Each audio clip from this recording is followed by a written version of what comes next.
Yeah, hi there, this is Nick once again on the Get Me Off Grid video blog. I've been thinking about food recently. That's right, growing it. But I'm living in England. And right now, in England, we've got a drought condition. We might end up with the possibility of hosepipe bans, so how on earth are we going to use water if we want to grow things outside? So, I have in my hand a piece of tube, and tubing can be wonderful. If you were to just loop it like that, and have the bottom of it leading out of the container that you've got the loop in, what you've got there is a siphon.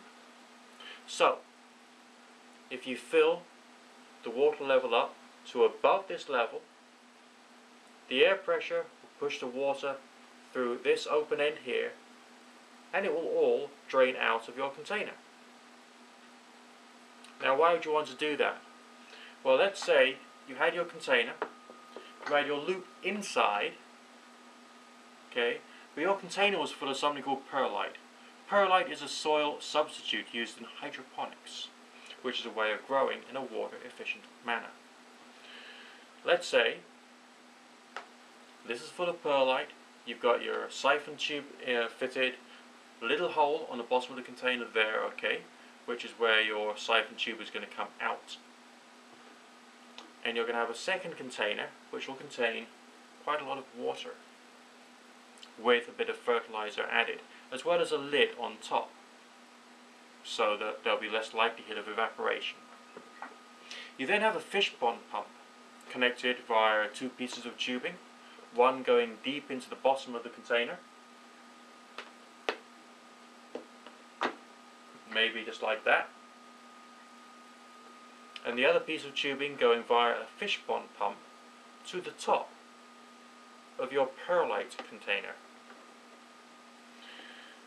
The fish pond pump would, let's say, be controlled by a timer switch that would activate maybe once every hour for a period of time sufficient to make your perlite container be full of water. Then you would have a perfect hydroponic system on a budget.